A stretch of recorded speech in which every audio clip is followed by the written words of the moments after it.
The NBA Gambling Podcast on the Sports Gambling Podcast Network is brought to you by Edge Boost. Edge Boost enables you to double your bet with no interest. Go to sportsgamblingpodcast.com/edge to get started today. Yes, sir. We are back with another edition of the NBA Gambling Podcast on the Sports Gambling Podcast Network. No me, no the voice, no the guy. It's me, really real, villain, real, Terrell from June here at your service. And he's here. Is he gonna be the Miami killer, or is he gonna be the extender? He has arrived though for Game 4. The mixtape is out. Film is out. He's come out. He's ready to make his mark on the NBA Finals in his NBA Finals debut for 2023. Game 4 of the NBA Finals between Denver Nuggets and the Miami Heat. Scott Studio Rush Show. Scott, what's going on? Nothing much. Looking forward to Game 4. Should be fun. Unfortunately, did lose a play a little while ago in tennis because somebody got hurt, so not exactly a good omen for the rest of the day. But it is what it is. We'll make some of the money back in basketball. Looking forward to Game 4, though. Should be fun. Scott Foster, though, at this point, I'm just going to ask in the playoffs, since you brought it up, has he really been that great of an extender so far this postseason? Because I feel like his powers are starting to fade a little bit more as the playoffs have gone along. Have you noticed that too? I think that he's picked his spots, but there's been moments where everybody have tried to fade him. I think there was one. What was it? Was it Game 7? He was the referee for the Miami Boston, and everybody said, "Oh, Miami can't win with Scott Foster," and then they went and won Game 7. It might have been. I don't remember if that was a Knicks game or not, but I do know that he was the ref for Game 3 against the with the Lakers against the Nuggets, and they still lost Game 3. Yeah, but then when did he come in that Lakers Warriors series? He came in that Lakers Warriors series and got us. I think it was the one game. No, I think that was the game that the Warriors lost, where Curry missed those shots at the end. No, it wasn't. I think it was. So yeah, Scott Foster, he's had some spots, but for the most part, I think people were expecting more extending. Let's put it that way. Yeah, very much so. I'm over here and I'm just looking at the website, and I didn't realize. And we gotta build something for the W. We got W reps, and we gotta figure out who the Scott Foster in the W is for sure. I know it's somebody. I'm gonna have to look these. I'm gonna have to look these up. We're gonna have to try to make a WNBA referee report. All right, everyone. If you didn't hear us already on the main show, we are here for Game 4 of the NBA Finals. Game 3 went to the Denver Nuggets, where they won by 15, 109-94. Two 30-point triple-doubles, a masterclass by Jamal Murray to make sure that he got his triple-double as well. So shout out to him for that. And first time NBA history, I don't know. I can't think of, a lot of teams that have ever had two people score 30-point triple doubles. I'm pretty sure they're probably the only one.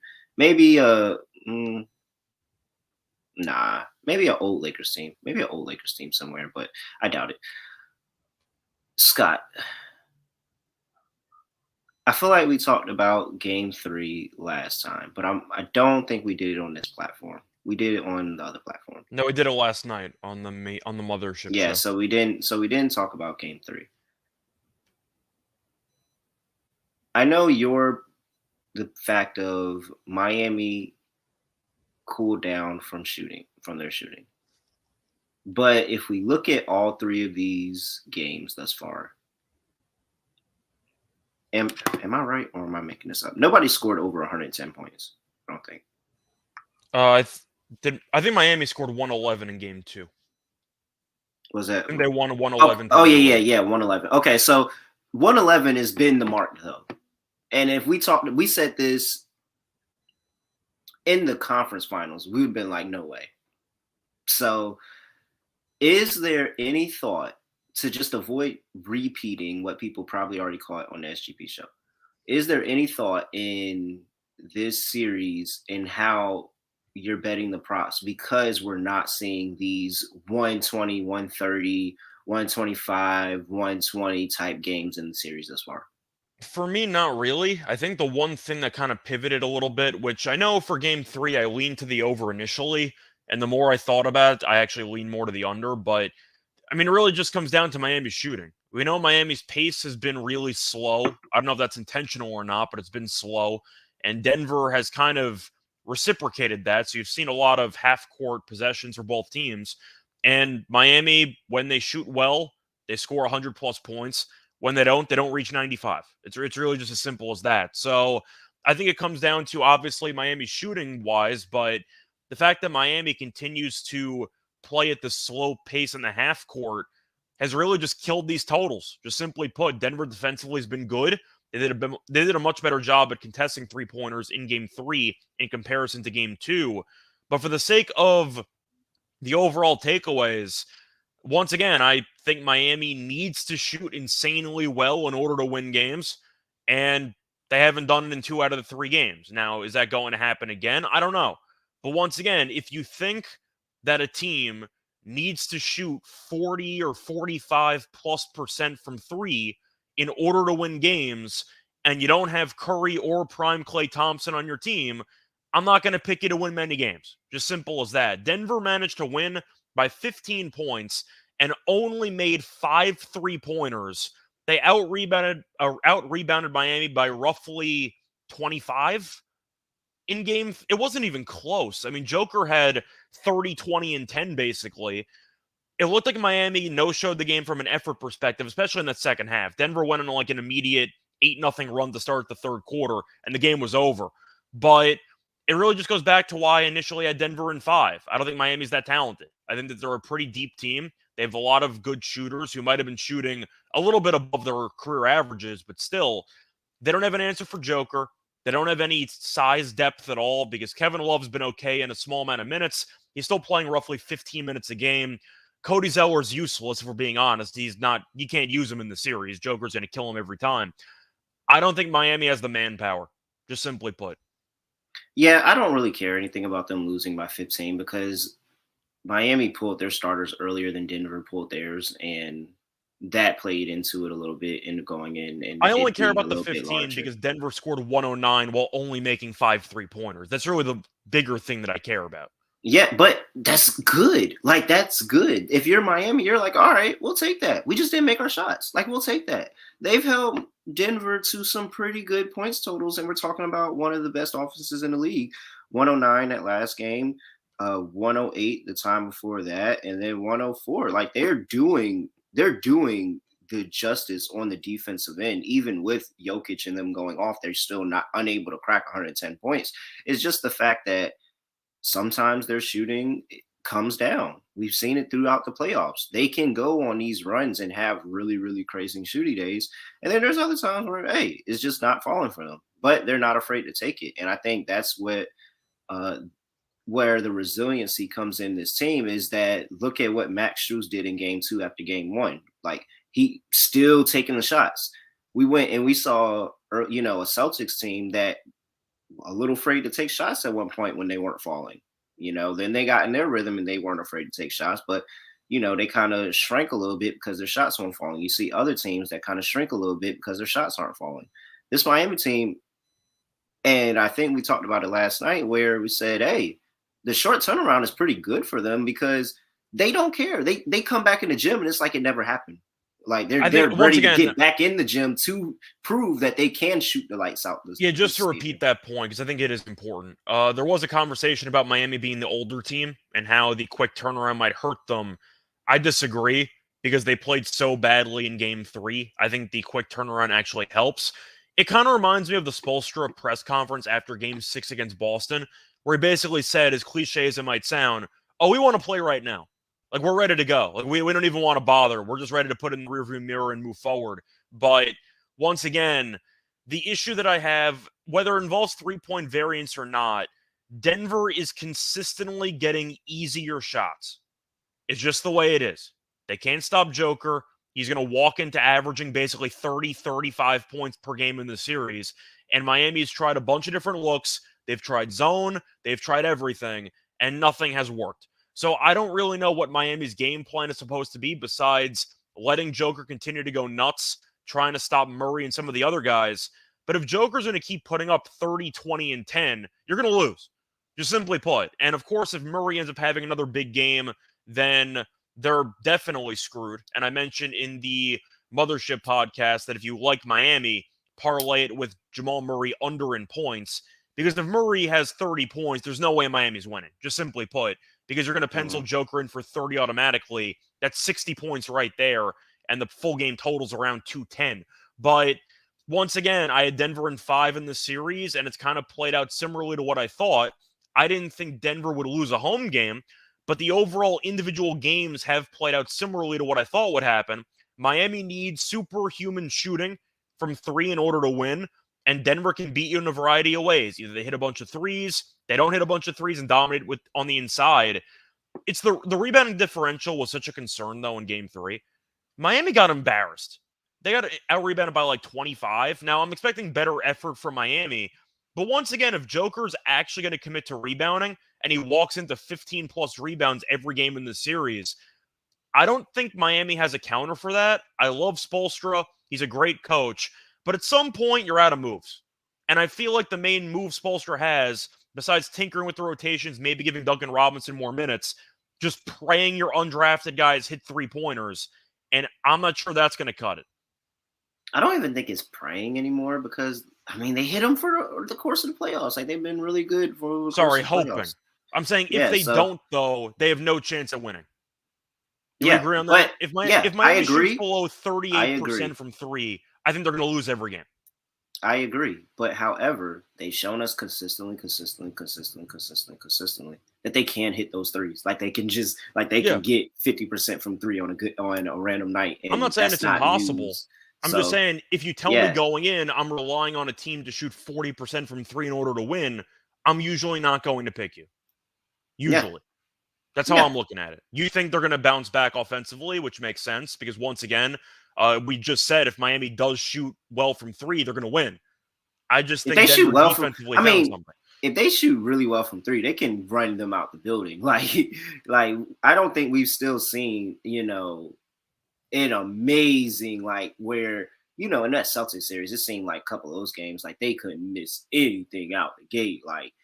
That's where I'm interested, and that's where I'm interested to see, is that Miami ever going to show up in this series? Is the Miami that can come in there and they have all the confidence in the world, hit everything in the world, and but let's get to talking about the actual game. But before we do that, got to talk to you about my guys, my company, everybody, the world's first bet now, pay later Visa card, and that is Edge Boost. If you love the NBA Gambling Podcast, if you want to make sure we continue to do the NBA Gambling Podcast, then you'll listen to what I have to say right here, because Edge Boost really, really helps us out in terms of the ad sponsoring. And they're a really great program and company and opportunity, because you can get up to $2,500 in betting advances, which futures, just to increase bankroll. Like, you're not using your money, using somebody else's money. You go grow that, pay it back, and now look at you. You have a world of options in front of you. And if you're a Gartner, you can hedge. You can do that for sure. But there's a whole bunch of different ways to use it. They have 0% interest. You don't have to worry about anybody with a baseball bat trying to hunt you down or anything like that. Edge Boost is a part of a responsible gambling plan. So support us and support Edge Boost by going to sportsgamblingpodcast.com/edge. That is sportsgamblingpodcast.com/edge to get started today. Just go sign up. That's all I need. Just go sign up. Must be 21 years or older. Use problem gambling. Call 1-800-GAMBLER. Alrighty here. We have Game 4 of the NBA Finals in Miami. The Miami Heat welcome the Denver Nuggets. Denver leads the series 2-1. Opened up as a 3-point favorite, now over to -3.5 for Denver. 211 is the total. Opened up at 211. I did see a dip down closer to 210, but now it's back at 211. Consensus around all the books. So shop around. Make sure you get the best line. Looks about 70% of the money, 80% of the bets around there on Denver tonight. Looks like See about 60% of the bets on the over, but 70% of the money on the under. Interesting there. And let's see here for an injury report. I mean, it's the person that everybody is curious, everybody wants to know about, but it doesn't look like he's cleared to play. So we will not see Tyler Hero playing in this game tonight. He is listed out. That was reported by Underdog last night. He's still not cleared to play with that hand injury. So expect to see the same lineup. We'll see if they make some changes, but for the most part, Vincent, Struz, Butler, Love, Adebayo. All right. Scott, I will kick it over to you first. How do you see Game 4 going in the NBA Finals? I mean, I kind of alluded to it when we were talking about what happened in Game 3. I'm picking Denver, just simply put. If you're telling me Miami has to shoot 40% from three in order to win, I'm not going to pick you to win. I just think that shooting 40% is extremely difficult, and Miami made it look so easy for the first couple rounds, and we've seen 2 of the first 3 games of the series. Making a bunch of threes is a lot harder than you think, and Denver, once again, is getting much easier looks on virtually every possession the other way. I mentioned this in the Mothership show. I mentioned it for about a week or so. I don't know if you think I'm overstating it or not. I still think Butler's injured, just as clear as that. I don't think he looks near 100%. And it looks like even when he's trying to score, then he's not being that involved in facilitating and he's not rebounding. He only had 2 rebounds and he played 40 minutes in game 3. Do you agree with me about the Butler thing? Do you think I'm overreacting to it? Because looking at him actually play on the court, it seems like he's really trying to conserve energy a lot in these games. I don't think he's injured. Well, any more injured than anybody that's played a full NBA season and now in the NBA Finals. Like everybody has a little something that's bothering them, but in terms of like his effective play, no, I just think that it's the length for Denver, and it's really just fucking with him, and he's getting pissed off about it. And It's I'm just mostly waiting Aaron for Gordon. a moment. Gordon's Yeah, done a great job on him in this. But it's not even just Aaron Gordon, because when he gets the switch, like you just look and it's always a hand. Like either Michael Porter Jr. is stretching his long ass arm out there, Jokic is stretching his long ass arm out there, Christian Braun comes in, he's stretching his long ass arms out there. Like it's like he's always got somebody or something imputing him, and the only clear open looks that he typically gets are fresh out of a timeout, inbound plays, that something that Eric Spoelstra drawn up to get him a good look. And so that's kind of how I've been attacking Jimmy Butler and looking forward. Like, hey, Spoelstra, you gotta really, really game plan and get him going, because he can't just go out there and improvise anymore, because that length is really, really fucking him. So I don't think it's injury. I just think it's Denver has a really good defensive game plan. They had a lot of success in Game 3. Miami did. One of the only things they did right offensively the entire game. Whenever Murray got switched on to Butler, Butler destroyed him. That was really the main thing they had, which they kept trying to go back to. That was basically it. So if Denver's going to do a better job of maybe pre-switching or trying to get Murray to avoid being matched up on Butler, once again, as you said before, Butler's really not been that efficient in the series. And I expect him to be a facilitator in Game 3 because that's what he was in the first 2 games. And I guess Butler decided to be more aggressive and try to score. It really just feels like either Gordon is, since he's stronger and maybe a little bit quicker, Butler really is having a hard time getting separation off of Gordon. And I do think that might be because also of injury, which I think is still present, because he got injured in the Knicks series. He's played through it. But some of the quotes he made before the NBA Finals, where they asked him if he was hurt, and he basically said nobody cares. I think that's kind of a suggestion that he is hurt, but once again, nobody cares because it's the finals. So he's going to suck it up and play. I really don't think he's near 100% just watching him play. I do think, though, when you're looking at the injuries on Denver's side, I brought it up on the Mothership show, but I got to bring it up again. Murray did get a bit of a floor burn in Game 3 where part of the skin on his palm is no longer there. And then reports came out where Jamal Murray, in an interview with, I think it was Malika Andrews, was talking about how his father put him through like pain tolerance drills growing up. You know what I'm talking about? No, I did not hear this. It sounded like child abuse. But that didn't sound good. But Murray was talking about it like his father was giving him the lashes, like the Karate Kid like endurance training type of. Yeah, there were some I'm trying to remember some of the exact exercises that, if you want to call it that, torture sessions, whatever you want to call it. He said one of them was like him crouching or like being leaned on a wall, and there was like hot teacups on his knees, and he had to keep the same position against the wall for like 25 minutes. And I'm like, how did your parents like keep possession of you as I a kid? mean, I don't well, know. he might have did something. He might have got in trouble on that day. He might They have got also in said trouble because because he grew I, up in I had Canada, to I they had said to that do he the had to go joint. outside in the winter and pick up leaves with his bare hands. I'm like, what the hell is this? But Oh apparently nah, Murray that's has gone into the ultimate like Karate Kid danger wax on wax off, type of thing going on, and he might not be impacted by the hand injury. But based on precedent, if you're a shooter and your hand's bothering you, you're probably not going to shoot as well. So I just think that Murray under might be worth a look. That's pretty much Miami's hope, is that Murray cools off again, and it's like game 3. Jokic goes crazy. You limit Murray, you limit Porter Jr., and you limit the other guys, and you find a way to win. But once again, Miami only won by 3 despite shooting that well, and Denver not shooting that well. And it seemed like everything kind of culminated in a perfect storm there for Miami for game 2. I'm still going to be on Denver, but I do want to keep an eye on Murray early in that first quarter, because if he misses his first couple shots, I might take a live under.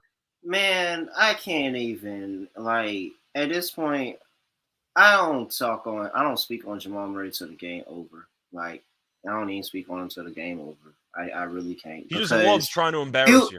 he'll go no, so he'll really go like 1 for 10 in the first half, and then be like a little bit heat up in the third, but that fourth quarter come around and you'll look up, he'll finish with 18. You're like, what?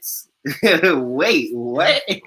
So I mean, no, so I'm still on the Jamal Murray unders. I think that they do lock in on him, give him a lot more attention, and say, hey, that's really what the difference was. Like, It even was though we didn't way have too that good easy of a in game game, 3. It if we was way held too Jamal easy. Murray to under, you know, to limiting him to a bad game, they probably would have still won game 3 despite not hitting their threes. I think Jamal Murray is really that big of an X factor. And I said it in the beginning of the series, Jamal Murray is going to be the X factor. And if he plays well, Denver will win the series. If he doesn't, Miami will win. And I was just banking on him not playing as well and Miami winning. But so I'm on Jamal Murray's under. I think that, a little bit of zigzag with him. He had a really good game, really great game. He's had some good games here. He's been under his points total in 2 of 3 still, I believe. Yeah. Technically 2 of 3. Mhm. Yeah. And And now his numbers inflated because of what happened in game 3.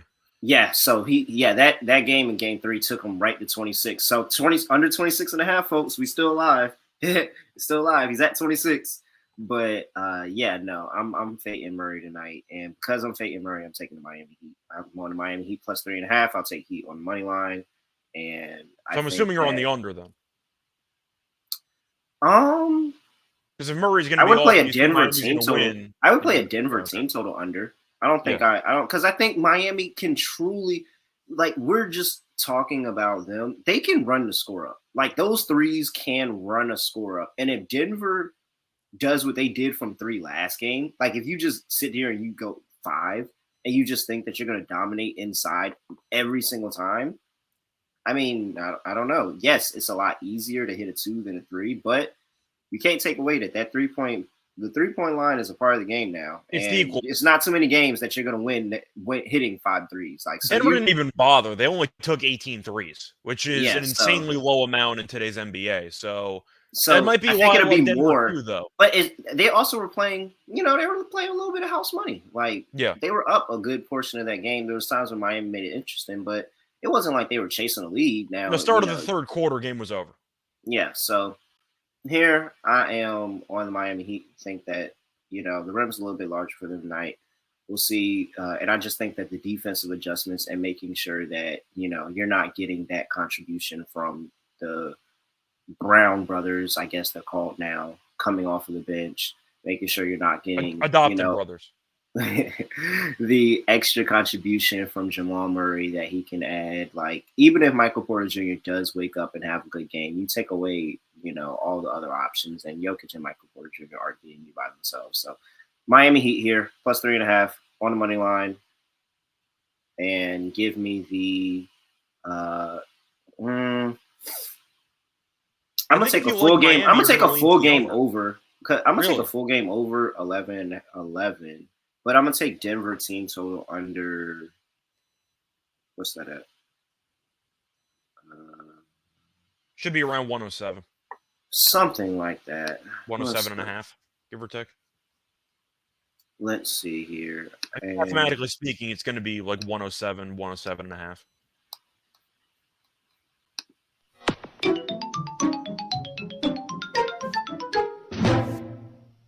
Did you have a favorite GameCube game growing up? oh, Smash Brothers. Oh, yeah, good choice. Smash Brothers, easy. Yeah, Denver is at 106.5. So I think it probably might have been at 107 and they got that down. Minus 115 to the over, minus 105 to the under, 106.5 for the Denver Nuggets. I mean, I just think that that's how this series is going. We're not seeing a bunch of points. And if I got Miami winning, Denver's probably going to go under that team total. So under 106.5 for me. What you like on the total? You like Denver, so I guess you're saying over. No, I like the under because Okay. I don't think Miami can score, just simply put. And even if Miami does shoot better, I do think Miami's going to do a better job on the glass to some degree. You can't get out rebounded by 25 in back-to-back games at Mm-hmm. home. It's not going to happen. So I think Miami's going to do a better job on the glass, and I think because of that, Denver might get less possessions. And even just intensity-wise, Denver really got to their spots easily. Miami looked like they were sleepwalking on defense for half the game. I think with the better effort, Denver might have a couple more dry spells in this game. I'm still picking them to win because Miami's having a hard time of even reaching 100 points. But I am going to go with the under because I do think Miami's defense can only improve after what happened in game 3. And Denver's defense has been very solid for most of this series. I'm going to go with the under. I think Miami, once again, shows better effort, which should result in limiting Denver possessions. And I'll go with the under because, once again, I don't trust Miami to score. And if Denver's not going to go crazy, the game's going to go under. So, All right. Player props. We've mentioned Jamal Murray under. That is one that I'm on because I think that Denver loses the game, and I just can't see how Miami wins this game and Jamal Murray goes over. So Jamal Murray under there. What do you like here? yeah, so I co-signed the Murray play, just to be clear. My favorite play, though, I mentioned it in the Mothership show. It's going to be on Butler under 39.5 points, rebounds, and assists. Based on how this series has gone, that number is way too high. To go through the numbers here, he had 27 in game 1, he had 34 in game 2, and he had 34 in game 3. So he's really not been close to 39.5. And I guess the argument is it's time for a Jimmy Butler showcase game. I still think he's hurt. So once again, whenever he has Murray on him, it's a free bucket. When he has anybody else on him, he struggled. And Butler has been better at shooting threes in this postseason. He's still not known for being an amazing three-point shooter. But if he's going to have a hard time going to the free throw line, and maybe Scott Foster helps a little bit with that, but looking at the actual free throw numbers for Butler in this series, he's gone to the free throw line a total of 11 times in 3 games. Against Boston, he was headed to the line double-digit times on occasion. Same thing with the Knicks and Bucks series. But if he's going to only go to the line roughly 5 or 6 times, that's a lot of jump shots that he's got to make. And I still think he's banged up. So I'm going to be on Butler under 39.5 points, rebounds, and assists. Even if he scores 30, there's no guarantee he's going to get the assists or rebounds. He's had 6 total rebounds in the last 2 games combined. So I like taking Butler under here. Then again, I think it's correlated because I like Denver to win the game. So give me Denver to win, as I said before, which is going to involve Butler having a decent game, but not good enough to carry Miami to a win. I think Butler finishes somewhere around like 28, 5 and 3, something like that. So I'll go Mm-hmm. with the under. I just think 39.5 is too high. All right, I am going to give you a Miami Heat player. Bam. Should be no. I was joking because I know you can't stand betting on Bam. What? I don't even know why you even. I would take the over on Bam, but you can't. Yeah, so. I mean, I can't. I literally can't because if I do, he's gonna have a bad game, and I don't think anybody needs that right now. So I'm not going to do that. But Gabe Vincent over 2.5 threes plus 108. I mean, when Gabe Vincent, after he finished, dealing with his, I think it was an ankle injury in that next series, really, really good, extremely, extremely good. When he's had a bad game, he's been able to bounce back and bounce back in a big way. He had a good first 2 games of this series. Bad game coming back at home. I don't think he has another bad game at home. I think that he realizes he's not afraid, just like this Miami Heat team, of taking those shots and living and dying by the three. So I think he's still going to put up the attempts and he's going to be able to go out there and score. I think his points prop is at 14.5, maybe. But I think I wanted to take the threes at plus money because if he gets to that 13.5 plus 102, minus 130 on the under, if he gets over that total, I think he hits the threes. So I'll take the 2.5 threes. Yeah, well, looking at Miami in Game 3, Vincent and Strus combined to go 3 for 17 from the floor and 2 of 10 from 3. One of them's going to do something in this game. You just have to pick which one. Minimum. Yeah. Let's see here. Assist prop. If I do bet Bam, it would be his assist prop. He does pretty good facilitating, and the fact that now he's drawing all this attention that it makes it easier to get those 3-point shooters wide open. Like Miami is you could say a lot about Miami. They are not struggling to get quality 3-point looks, guys. Like, and that's ultimately the part of it. Like they're really not struggling to get quality 3-point looks. They're just not hitting them. Like they're missing wide open shots, but they're getting open looks. Bam is helping with that with his penetration. Jimmy is going to require, a lot of attention regardless. So he's able to get to the 3-point shooters. You're just looking for those guys to help out and score. Another under that I am on is I'm on Aaron Gordon. And I'll take Aaron Gordon under 12 and a half. Was it 13 and a half? Yeah, it was 13 and a half last night, I'm pretty sure. I think it was 12 and a half last night because he had 12, so I thought the line would be the same. Oh, yeah. So it was 12 and a half. You're right. All right, I still like 12 and a half. And it's really a couple of things. One, with Kevin Love going into the starting lineup, it's been a lot harder for him. He can't just drive any type of way that he wants on Kevin Love because Kevin Love knows how to get in position and draw a charge. Like I think he leads the league in charges. So he knows how to draw a charge. And Aaron Gordon has been on the receiving end of those charges. And now you look at it, he's like, all right, like it's just a little bit more cautious of I'm trying not to get any additional fouls to what I'm getting on the defensive end because he's going up against Jimmy Butler. And it takes a lot of energy on the defensive end to guard Jimmy Butler for the majority of the game. He plays basically all of the Butler minutes, to be honest. And so while he's the Butler stopper, quote unquote. Yeah. So while that helps his rebounds, because they constantly put his rebound prop too low for the amount of minutes that he has to play. Like it's at 6.5 now. And I think it was at 5.5 for the most part. Yeah, and he had 10. And yeah, like he gets the rebounds because he's on the court. So I still like his over rebounds, but I'm taking his under on points because I think he exerts all his energy on the defensive end. I think that offensively, it's not as easy as game one. They saw him go off in that first quarter and they said never again. And I think he hasn't had an extremely, extremely productive quarter since the first quarter of game one. And so under 12 and a half, I think it's still a really good bet. That's the guy that I'm just going to continue to fade. Yeah, I definitely think it makes sense. But for me, I do think if I'm going to be looking at another player I like an under on that you didn't mention before, it's kind of an underreported injury because it was a fluke situation.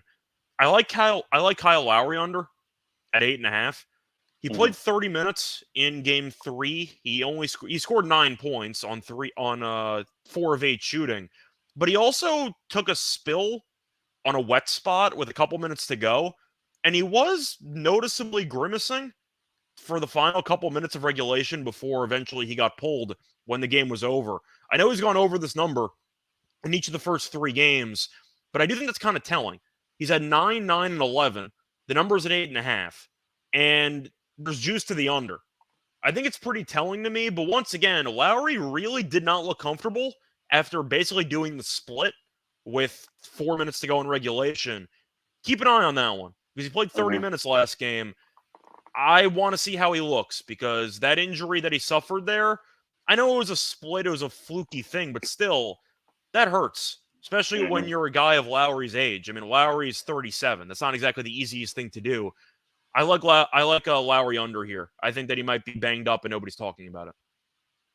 I have one more player I want to talk about before we get into Lock and Dog. But before we do that, gotta talk about Underdog Fantasy because Best Ball Mania 4 is here. Underdog is giving away $15 million in prizes. And look, you can do player prop parlays with the NBA, WNBA. I'm gonna have WNBA player prop parlays going on. It's a 5-game slate with WNBA, NHL, MLB. Put all of that together, make you a crazy player prop parlay over at Underdog Fantasy. Super, super good friends of the network. And if you're a first time user, go use promo code SGPN, get a 100% deposit bonus up to $100. That's a 100% deposit bonus up to $100. UnderdogFantasy.com, promo code SGPN. All right. I've actually stayed away from this player for the entire finals. I haven't Well, I do even want to looked ask you his first, play. by the way, did you saw the Lowry spill there, right? Yeah, but I didn't just He I was didn't really. grimacing for a while Yeah, after that. yeah, he was, and I don't know. I mean, I don't see anything about it on the injury report, and they don't have to list. And like, if he's a full go, he's a full go, but it could still be nagging him. But Yeah. we'll see. We'll see. I just What found Kyle the line Lowry does. fascinating. It was juice to the under, and he's gone over in every game. I thought that was pretty interesting. Yeah, Anyway, sorry, but what was the player you were going to talk about? somebody I'm interested in because if Kyle Lowry is compromised, and it seems like they have gotten to the point where they don't care to guard him anymore. Caleb Martin is at 9.5 plus 100. It seems like he's falling back into that realm where, hey, Caleb Martin's on the floor, guys. Okay. And when people get into that mindset is when Caleb Martin has a lot of good I production. like Martin Yeah. in this game. He was good last game. Yeah, 4 for 9, 2 for 5 from three, 10 points, 3 rebounds, 3 assists, 2 steals. I think Caleb Martin, especially with no hero again, and we talk about the forms of trying to find offense, and they say, hey, we gave him a break first 2 games of these series. Played 32 minutes that last game. That's very good to Yeah. note. He played 32 minutes that last game. So could some of that have been because they pulled the starters, things started to get a little out of hand? Possibly, but watch out for Caleb Martin over 9.5 and plus money. I think I think that's a Martin little. has to play more because we mentioned it earlier in passing, but the rebounding differential was so large. And Mm-hmm, Martin was such a good rebounder in that Boston series. I think mm-hmm. he has to play more. Somebody's going to have to rebound the ball for this team besides Bam. And especially like if you get in the non-Jokic minutes, like if he goes out there in the non-Jokic minutes, like he can go out there and help out and really maybe his rebounds prop is. Let's He had see some what. threes, attacked the rim. I mean, I feel like most of his points came in one burst in game Yeah, three, but at least he was effective in some capacity compared to most of the team. Martin has been kind of an afterthought in the series, but we know how good he was in that Eastern Conference Final series. But the point is, I do think once again, with Miami getting killed on the boards and then being undersized in general, Martin might have to play more minutes because they need anybody that has shown, even at times, he can rebound the basketball. And Martin can give you a very good rebounding game if needed, which might automatically give him more playing time. 4.5 plus 108 rebounds. 4.5 plus 108. Got 5. He's only done it in 1 of 3 games, but he had 3 in last game.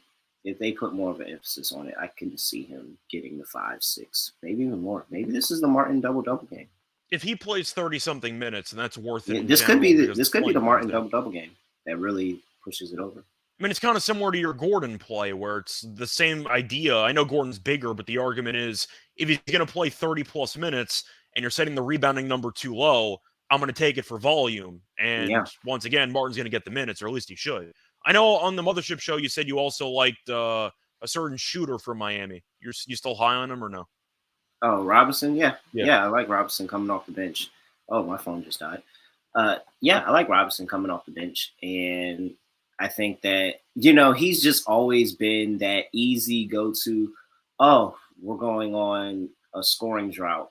Where these guys aren't hitting threes. All right, Duncan, go get out there, fella. Even in And game Duncan Robinson three, he goes, did nothing the entire game. They brought him in garbage time, and he hits 2 separate 32-footers. And they're like, yeah, all right, like that's what like, that's what he does. Like when they yeah. go on a scoring drought, they're just like, all right, Duncan, get out there and go give us a couple of quick 6 points. And he's like, all right, coach.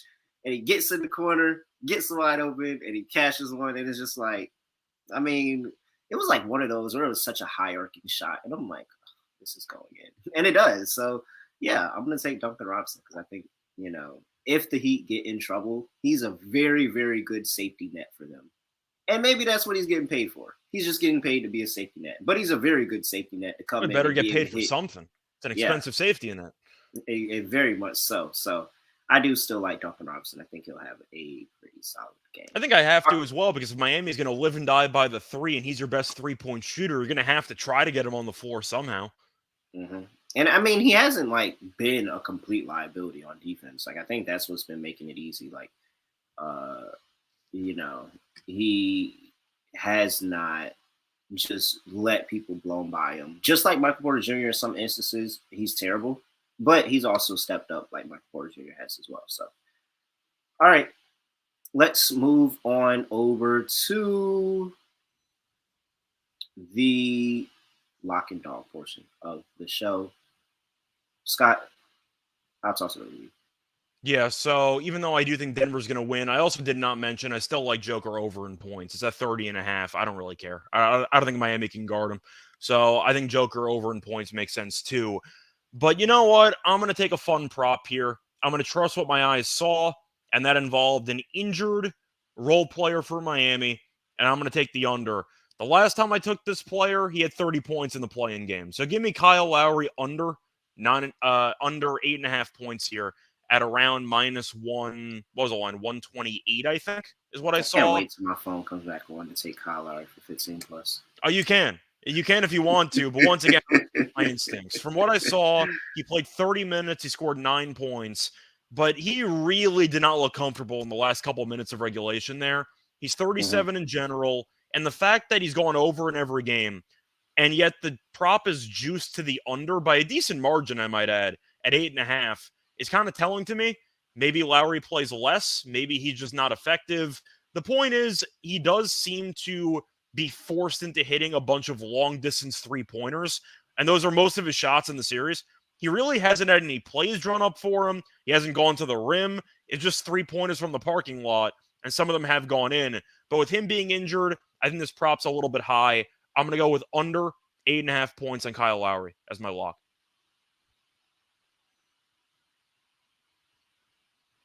And for your dog. Yeah, so for my dog on the show, I'm just quickly looking to see if I could find any alternative prop or something. I see Vincent at 15 plus, which I don't mind. It's at plus 140. I feel like there's a bit of an overreaction there because Vincent was that good in the first 2 games of the series. But I'm going to go back to all reliable here, the play that I actually won with in game 3. I'm going to go with a player performance boost, or I'm going to go with, a player performance double. I'm going to take Jokic 30 plus points and Denver to win at plus 156. Okay. And all right, so for my lock, I am going with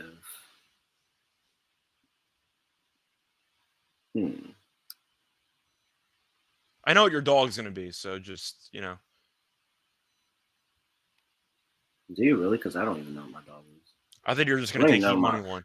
I don't even know what my lock is. Is Heat money line? It's not even juicy enough. It's like what plus 130, You go on alt spread, you go on 136. insane Like 3-point mode, you take the Heat minus like yeah, 3 or 4. yeah. Like I need something more than just plus 136. But Gordon under? for We fade each other's player props. mm, hmm, Duncan threes.